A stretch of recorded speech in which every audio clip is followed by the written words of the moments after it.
Well, hey, friends, welcome to Storytime Sunday night. I am the Reverend Dr. Amy L.P. Nussbaum, and this is my last day here in Costa Rica. I'll be flying on Sunday during Storytime Sunday night. So, this is actually pre recorded. So, coming to you one more time from the beautiful Costa Rica country. It is beautiful here, you guys. So, I thought you would enjoy this background. It's not a fake background, this is actually where I'm at right now. It is amazing. But I wanted to come to you today and share kind of a well-known story with you. And I encourage you to sit down and reread it, even if you've read this story, or maybe you've read it to your children, or you've had different versions of the story along the way. And it's the story of David and Goliath. It's in 1 Samuel 17.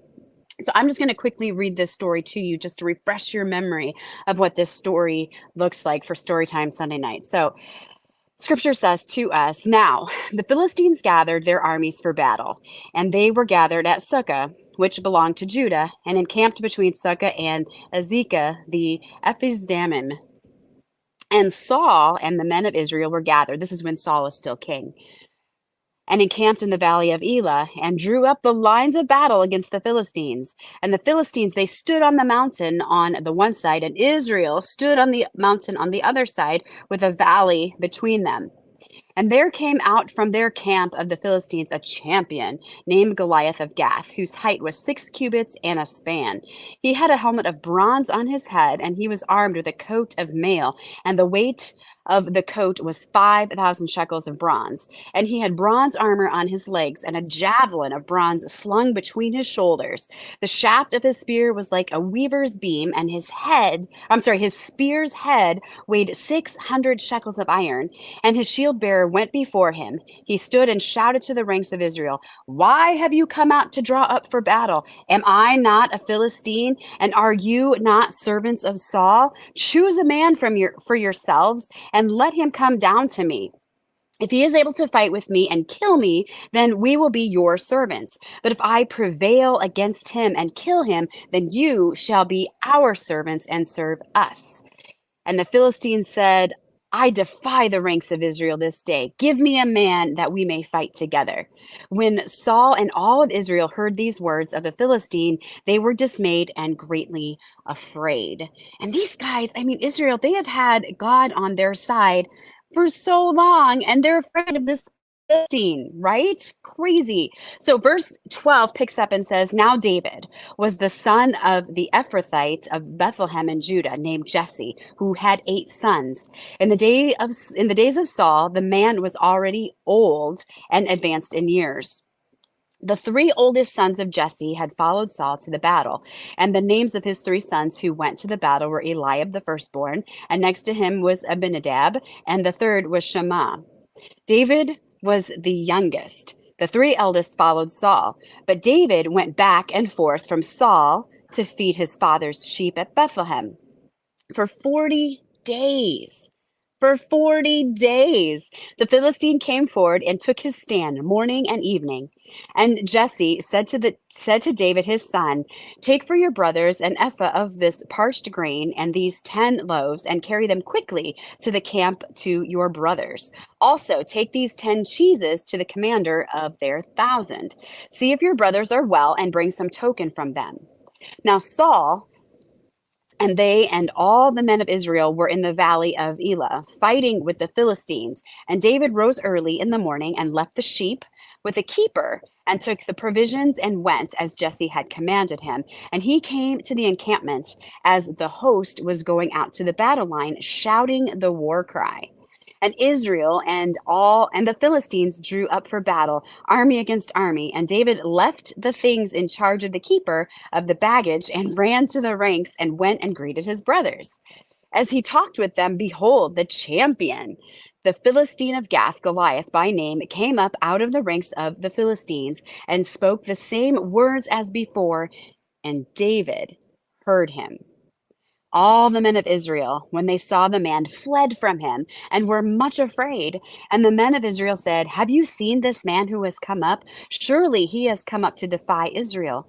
And the king will enrich the man who kills him with great riches, and will give him his daughter, and make his father's house free in Israel.'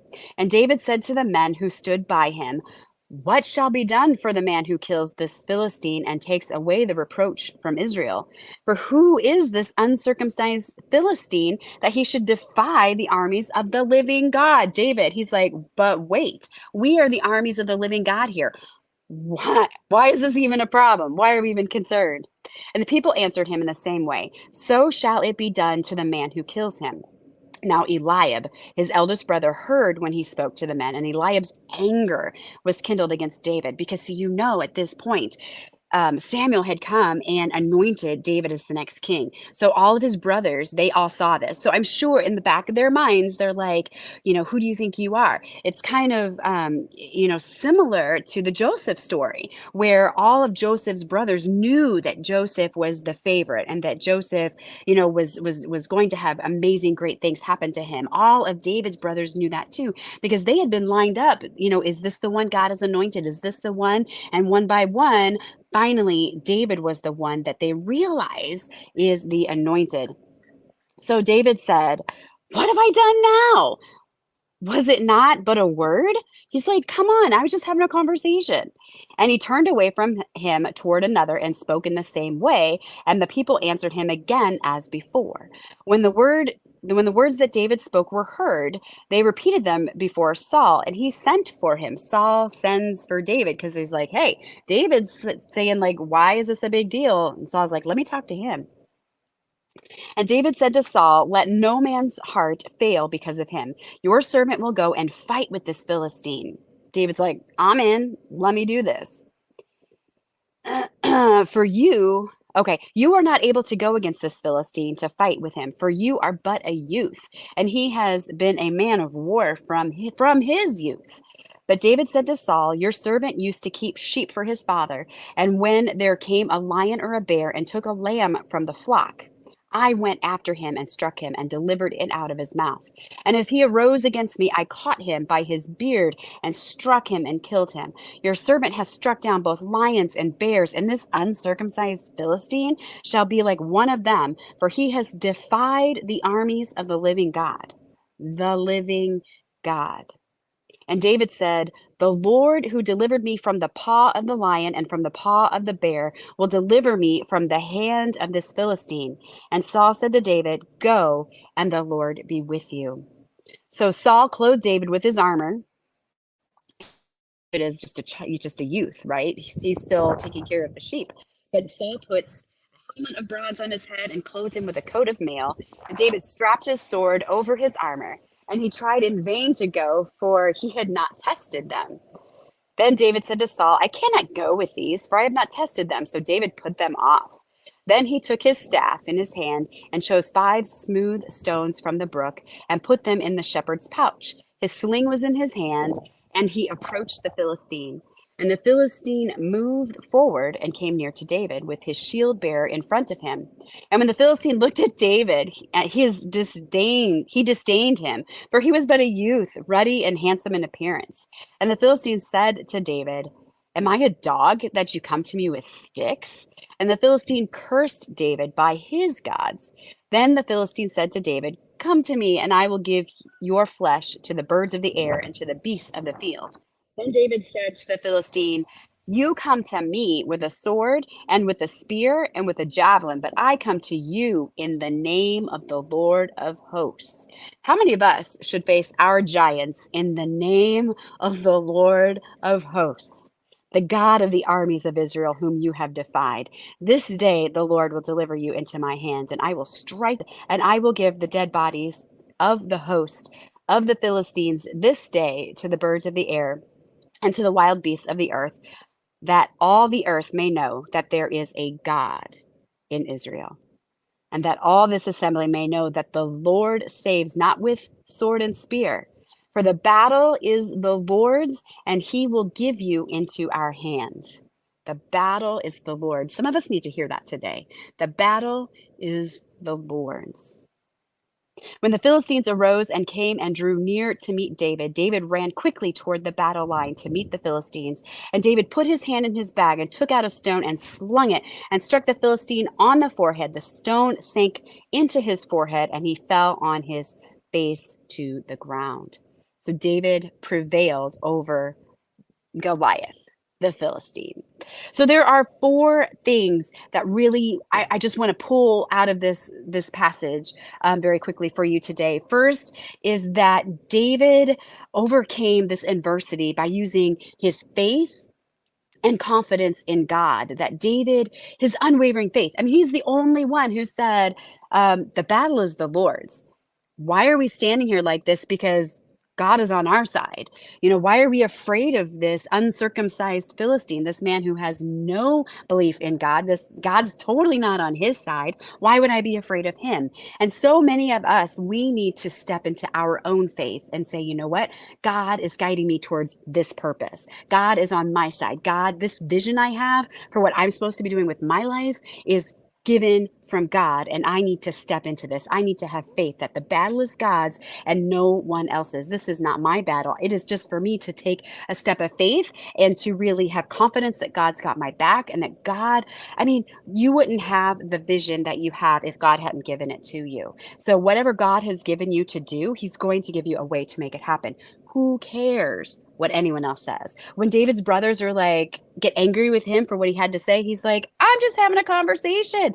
Here's the thing. It doesn't matter what other people are saying because maybe they're jealous. Maybe they themselves have fear and don't want to step into what God has for them. Maybe they have tried before and failed. And so maybe they're trying to just, try to help, but really maybe they didn't give it enough time. Maybe they didn't follow God specifically with what the plan was. So having faith and confidence in God. Number two is the courage to confront fear. Because despite the fear that the other people had, David was like, I don't need to be fearful about this. I mean, I'm sure he was a little shaken. I can only imagine. You see this Goliath who is so tall and so broad, and David is just a youth. And, he steps up and he's like, all right, I'm pulling all my courage to confront this fear. I'm pulling all that I have, all of my, confidence in God, all of the experience I've had in the past. I'm pulling all of that right now to face this fear. And many of us, as we reach out into our purpose, we step into our purpose, we need to overcome those fears. We need to do it afraid. We need to say, you know what? It doesn't matter. I'm going to do this anyway. I'm going to do this no matter what other people say. I'm going to do this, it just doesn't matter. It just doesn't matter. Doing it afraid, recognizing that to fulfill your purpose, you have to overcome your fears and you have to take bold action every day. Number three is using his unique gifts and skills. I mean, David talks about how he's killed the lions, he's killed the bears because he is a shepherd. So God has been preparing him for this moment for a long, long time as he is a shepherd. He's been taking care of sheep. He has gotten stronger. Even though he's a youth, I'm sure he was a very, very strong individual for doing all the things that he had done. And he has had the ability to use his hands. Now, a sling, when we think of a sling, we think of like a slingshot where you pull it back. This would have been like a piece of cloth that was thin. It got bigger and then thinner, and you held it together. You would have whirled it over your head, and then you would have let one side go. And that is how the stone would have taken flight. So he would have had practiced at aiming this because he'd have been killing off or scaring off small animals that, would have been trying to come after his sheep. So he used his unique gifts and skills. So oftentimes when I talk to people and they're like, I don't know what my purpose is, it's like, okay, well, let's talk about what you're good at.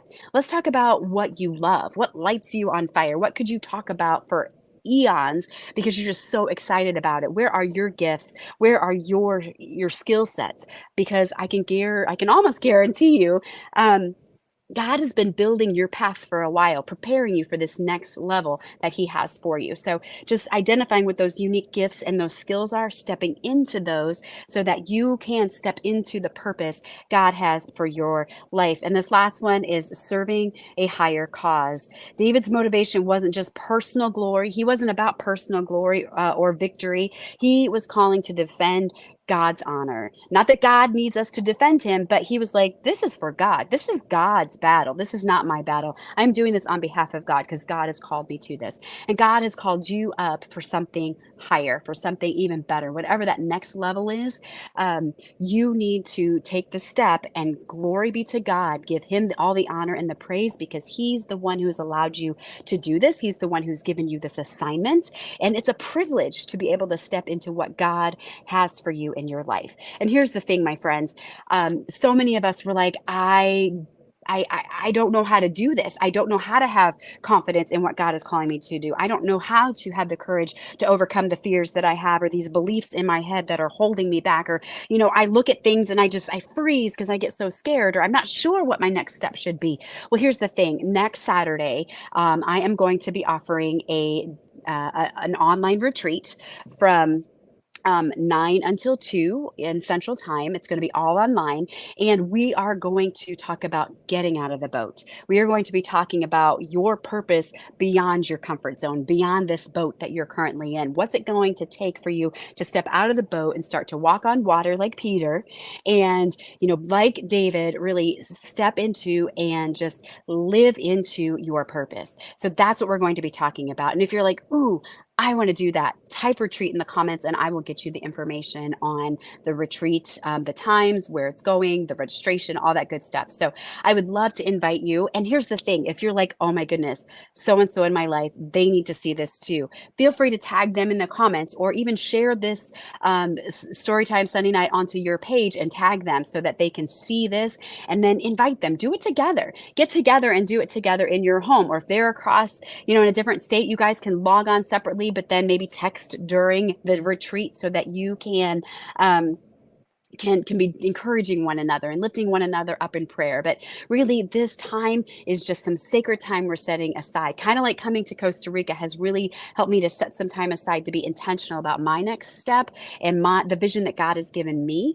This is going to be some time that you can set aside. We're going to spend some time diving into the words, spending some time in worshiping and prayer. We're going to have some Q&A time, but you're going to be able to walk away overcoming those fears, overcoming those limiting beliefs, overcoming the anxiety, overcoming the uncertainty, and you are going to be successful in stepping into your purpose once and for all. So with that, friends, if you have comments, if you have questions, please let me know. Otherwise, have a great week. I look forward